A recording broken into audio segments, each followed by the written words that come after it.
Hello, in this video I'm gonna walk you through the financial model Excel template.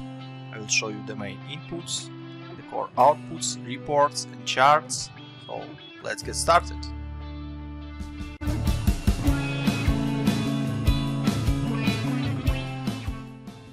On the dashboard you can set up your core inputs or drivers and see the core financials and core charts related to the model.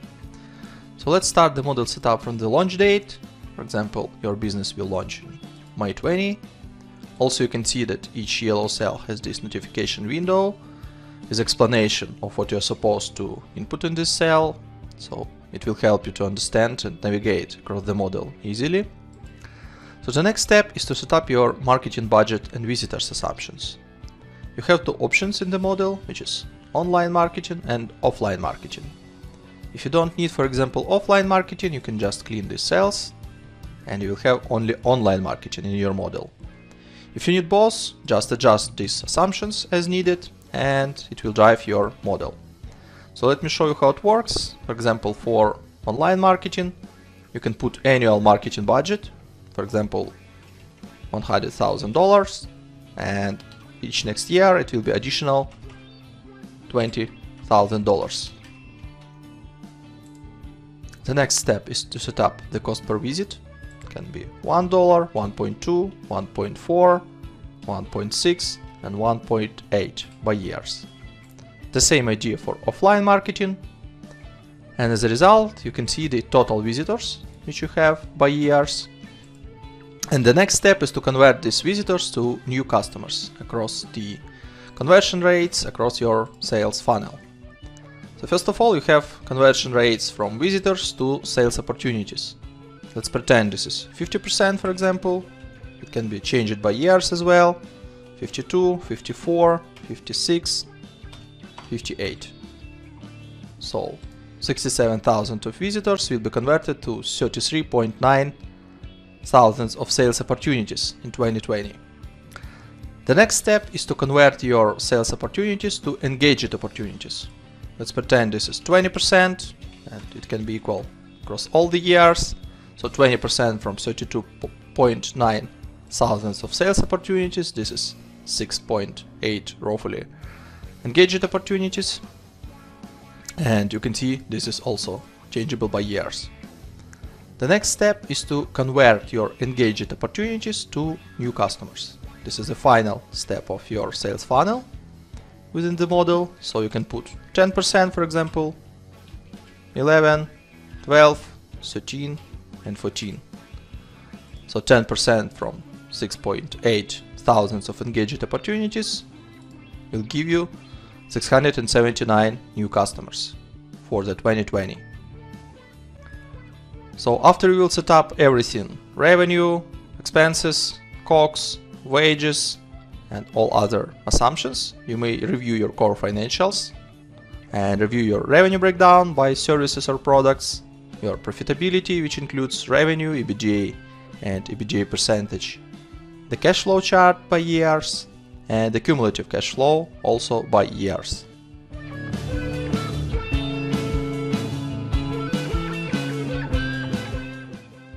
On the financial charts tab, you may see your main financial KPIs on the two sets of charts, which is the breakdown of 2 years by months and the breakdown of 5 years by months. So on the top you may see the EBIT amount. The next set of charts will show you the revenue breakdown by products. The next, operating cash flow broken down by cash inflow and cash outflow. The next set of charts will show you the cash balance by months for the 2 years and for the 5 years. And on the last set of charts you will see the EBITDA as a yellow line and the breakdown of this EBITDA, which includes the revenue, COGS and OPEX.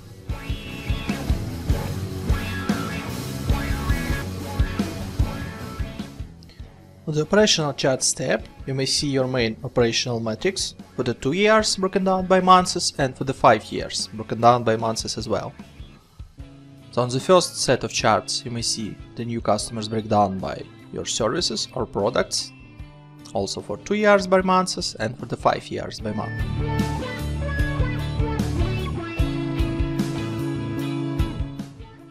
On the income statement tab, you may see your main components of your profit and loss, which is total revenue, total cost of goods sold, gross margin, total variable expenses, total admin salaries and wages, total fixed expenses, EBITDA, depreciation and amortization, EBIT, interest expense, net profit before tax, your corporate tax, and as a result, net profit after tax.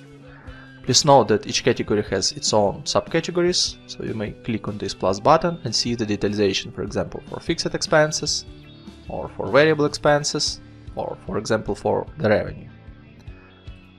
On the cash flow statement, you may see your cash flow broken down by cash flow from operating activities, cash flow from investing activities, and cash flow from financing activities. The same information you may see on the cash flow statement in indirect method, operating, investing and financing activities, but in more collapsed form. Just easier to see the information here. And the balance sheet will show you the breakdown of your current assets, non-current assets, current liabilities, non-current liabilities, and equity by its subcategories. The summary of three statements you may find on the Financial Statement Summary tab. On the top you have income statement broken down by 5 years, and the selected year, which you can change here, broken down by months. Below you may see the same information on the chart form. The next set of tables and charts will show you the balance sheet, main KPIs broken down by 5 years and selected year by months. And the last part will show you the cash flow statement breakdown for the 5 years and for 12 months for the selected year, as well as charts with the same information.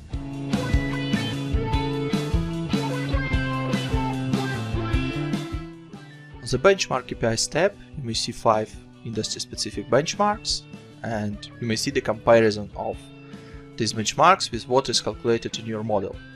So you have gross margin percentage, net profit percentage, direct wages as a percentage of revenue, average monthly revenue per active customer, and active customers per 1 direct FTE ratio. All these yellow cells are changeable. For example, you know that gross margin percentage for your industry, for your country is 65%. You may see this is changed on this chart immediately. And to the right of these yellow cells, you may see the values calculated by the model based on assumptions which you set on revenue, expenses, COGS, and all other assumption steps. On the graphical form, you may see also comparison of gross margin calculated by the model, which is blue, and industry gross margin, which is orange. The same net profit, direct wages as a percentage of revenue, average monthly revenue per active customer, and active customers per 1 direct FTE.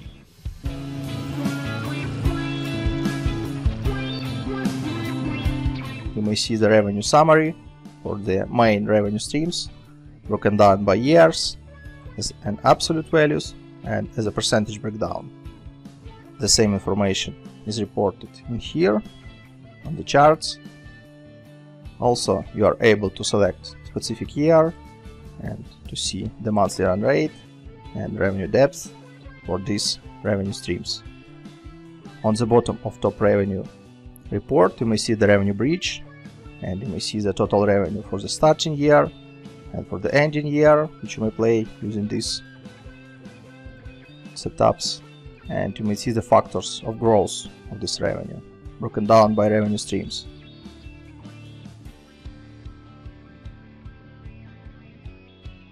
The same idea is used on the top expenses tab.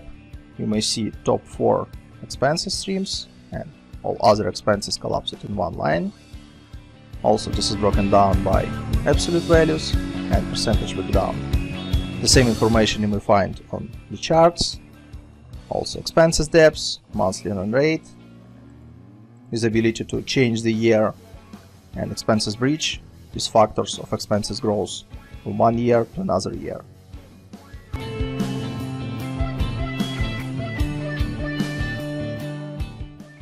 The color coding in the model is very simple. You may change any yellow cell in any yellow sheet within the model. This means that this yellow cell has some input, assumption or driver which impacts the calculation within the model. Blue sheets means that on these sheets there are some charts, reports and other information which can be useful for reporting purposes.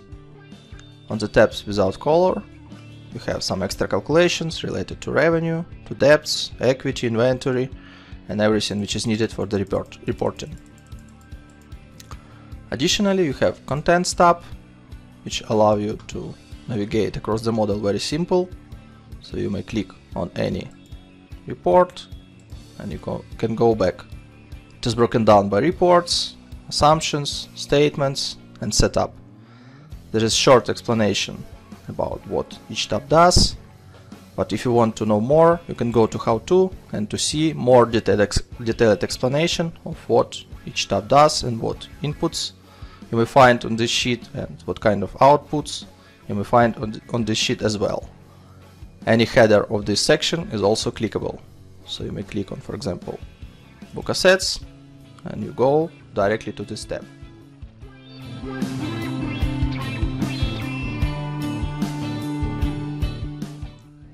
On the Revenue tab, you may set up the main revenue assumptions for the model. So let me show you how it works.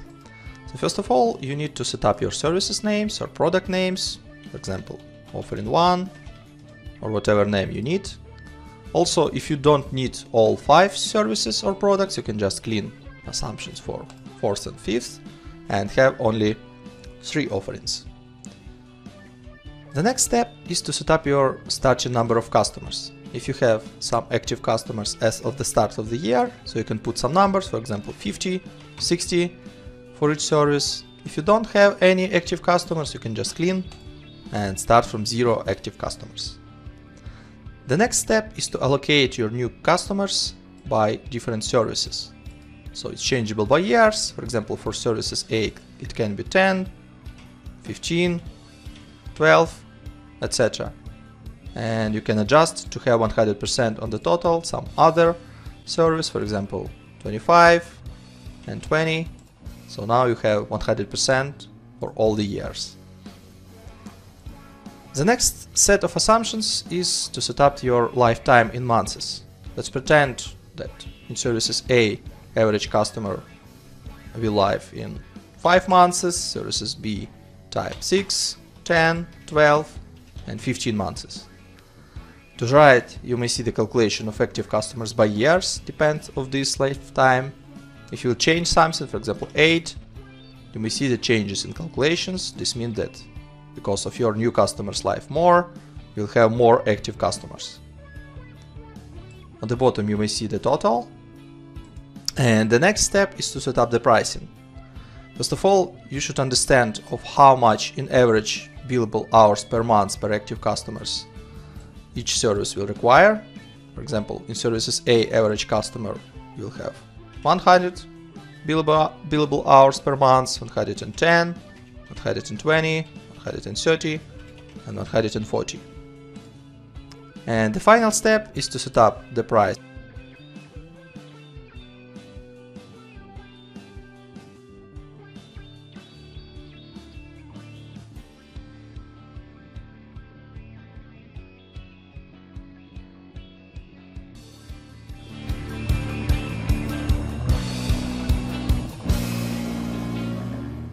On the Seasonality tab, you may see the setup of marketing expenses, seasonality assumptions across the year by months. So you have yellow cells to set up your seasonality. It can be, for example, 15, 10, 5, 10, 8, 6, 7, 5, 10, 15, 5, and 5. As you may see, I just set up the breakdown of marketing expenses by year, and I see that check is red. That's because the total is 101%, means something is wrong here. So let's fix it. In October 14%. So now check is green and check is 100%, which means everything is good here. You may see also the chart below with the graphical explanation of how your marketing expenses are broken down by months. If you don't really need the seasonality for marketing expenses, you can just put 1 divided by 12, copy this across all the months, and you will see that your marketing expenses now is flat. So no changes across the months, just equal amounts each month.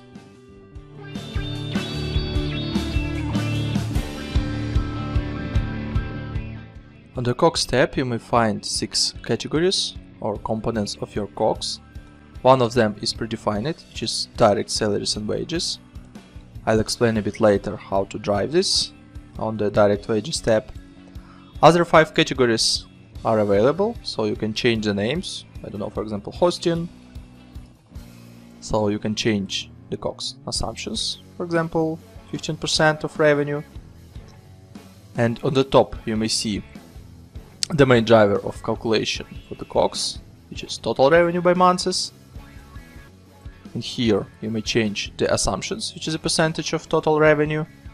Below you may see the categories and calculations of COGS components by months. And finally, in income statement under COGS total, you may see all the components of COGS broken down by months and broken down by categories.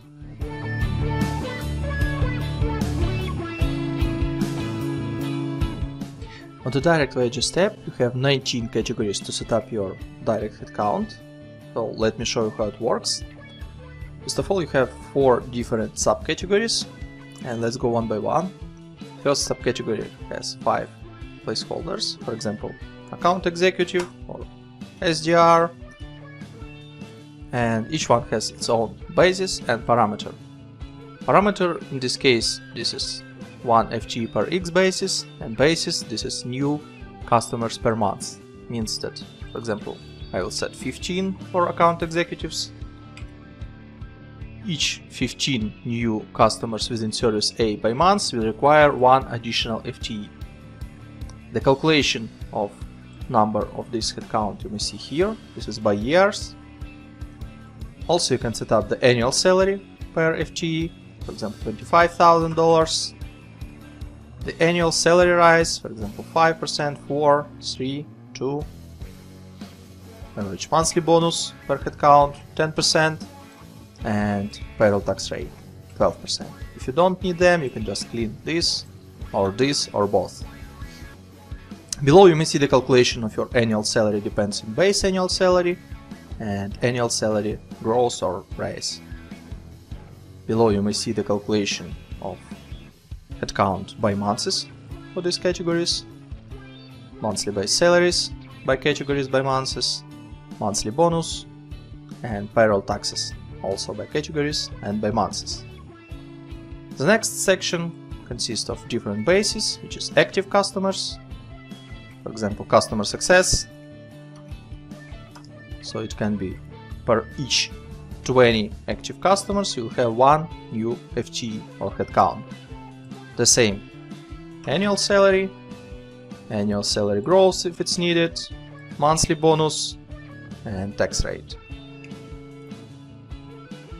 The third subcategory has a trigger, which is billable hours. Means that for each, for example, 160 hours you need engineer,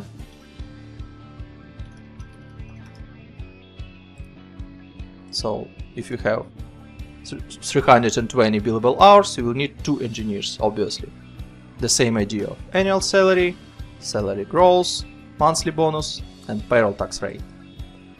And in the last section you can just set up manually, for example manager, this hire date, for example March.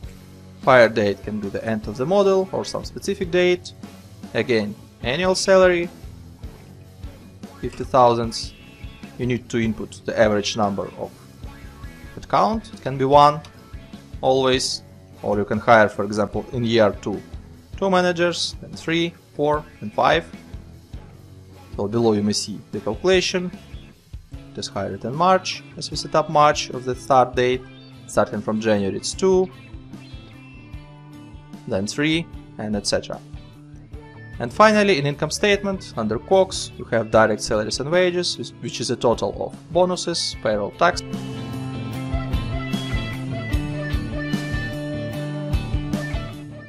On the admin wages tab, you can set up to 19 categories for your admin staff. Let me show you how it works. For example, managers. This hire date starting for example, from February 20 till the end of the model. You can adjust annual salary per one headcount. It can be, for example, $40,000. Then you should input number of admin employees. Let's pretend in the 2020 it will be 1, then 2, 3, 4, and 5. Then also you can input annual salary rise.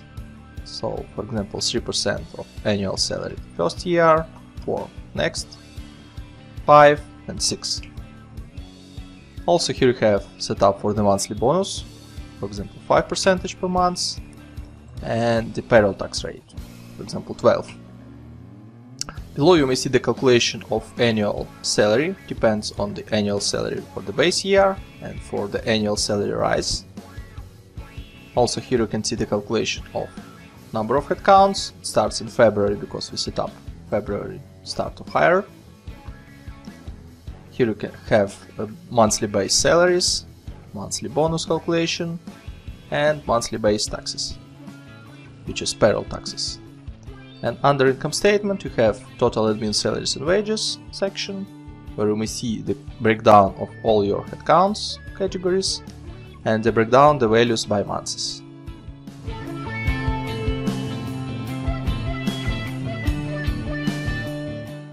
On the variable expenses tab, you can input your variable expenses as a percentage of total revenue. Let me show you how it works. For example, bank fees. And your bank fees is 2.5% of your revenue. So in the same way as your revenue grows over time, you may see that bank fees will grow as a percentage of this total revenue. The same way you can input other variable expenses, like for example 5% direct labor, like 15% of total revenue. And below you may see the calculation of these variable expenses by months. So these expenses will be connected to the income statement tab, section variable expenses, and you may see these line items by months and broken down by expenses types.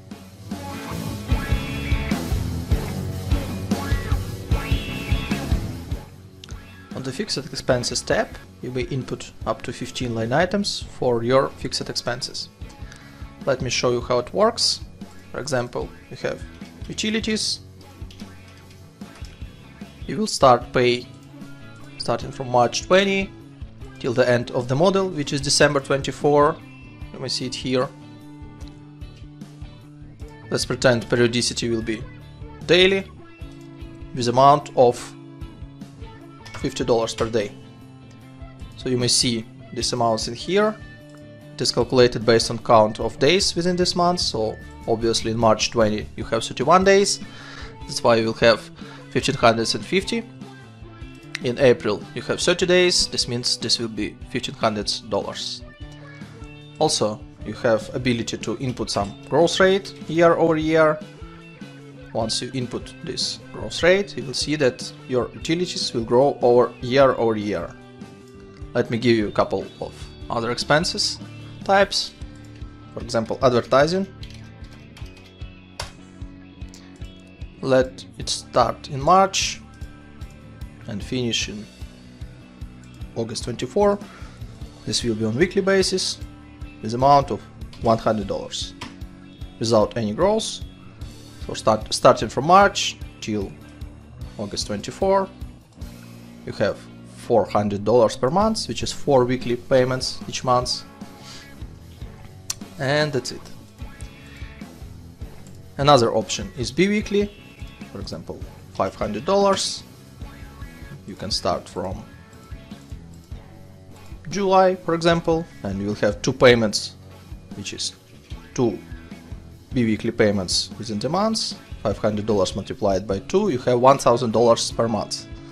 Again, you can input some growth rate and you will see that your advertising expenses will grow year over year till the August 24, which is the last date of this expense type. Another option, office setup, which can be one-time payment which will happen in February 20, is amount of $5,000. Obviously you should not input any gross rates because this is just one-time fee, and you may see that office setup will happen in February 20 is this amount. Another option, insurance, let it be start from January 20 till the end of the model, and it can happen monthly with $1,000 per month, with 5% of gross first year, 3% of gross second year, 2% of gross third, and 1% year number 4. So you may see this calculation here. Starting from January 21, it will grow for 5%, which is $50. And starting from January 22, it will grow for 3%, which is additionally $32. Another option, quarterly. You may see that insurance will be paid $1,000 each quarter. You can start it, for example, from February, and this will be shifted to 1 month forward. Another option, semi-annually. In this case you will have insurance payments once per half a year, again with a percentage of gross. And the last option is annual payments or yearly payments. You'll pay one time per 12 months, starting from February till December 24. For each expense type you can use gross rate, and the calculation you may see in here. Also in income statement you may find total fixed expenses group. If you will ungroup this section, you can see these amounts broken down by months and by fixed expenses line items.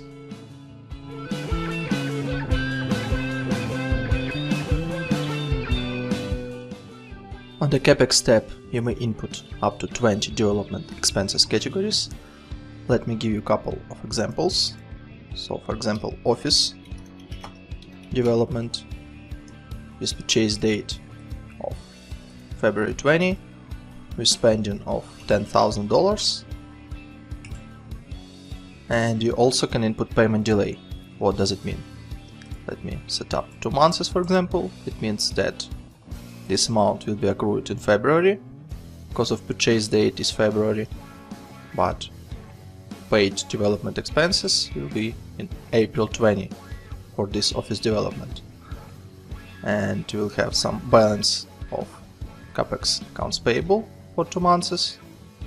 Let me give you another example. Other development expenses. Let's say March 20, $5,000 with 0 payment delay. This means that this amount is accrued in March and paid in March as well. The total amount of development expenses you may find in Assets tab. By default it has useful time for 5 years. For the calculation of depreciation, you may find calculation of depreciation for development expenses in here. Here you may also find capital expenditure and closing net book value. Additionally, you have up to 6 placeholders for other assets. For example, other assets with useful time of 10 years with cost of $25,000 and with launch date in April. You may find it in here. You can see capital expenditure, you may see book depreciation by months for these amounts, and you may see closing net book value. The total amount of depreciation you may find in income statement.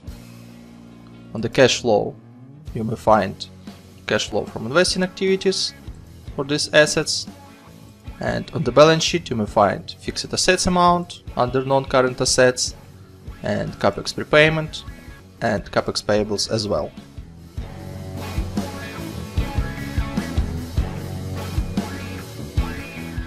On the capitalization table you can input different founders and investors contributions broken down by different dates of funding with different cost of share for each series, and you can see the dilution of shares after each round and pre-money total equity and post-money total equity.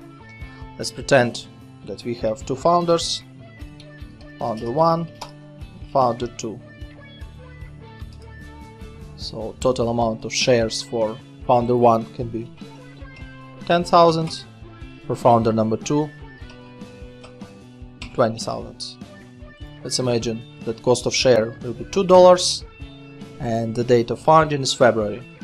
This means that investment for founder 1 is $20,000, for founder 2 is $40,000. In total they invest $60,000, which you may see here. The dilution is 33 to 67% of shares. So let's pretend that for Series A we have one investor and the date of issuance is May, cost per share is $5 per share and number of shares is 1,000. So total amount of investment will be $5,000. You may see that before the Series A total equity was $60,000, after $65,000, and investor 1 will have 3.23% of shares, and the shares of founder 1 and founder 2 also diluted, 32.26 and 46.52%. You can also input some amounts for Series B and Series C. The same way you can set up the date, cost of share, and up to 5 investors is up to 5 placeholders for number of shares. The amounts of funding you may see in the cash flow, in the ordinary equity risings, and you may see the balance sheet, which shows you the total equity by months.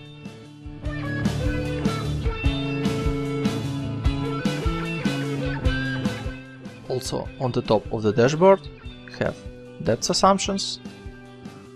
Let me show you how it works.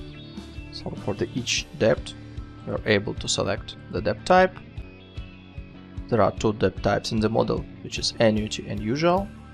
Annuity means that each monthly payment, which consists your debt repayment plus interest expenses, will be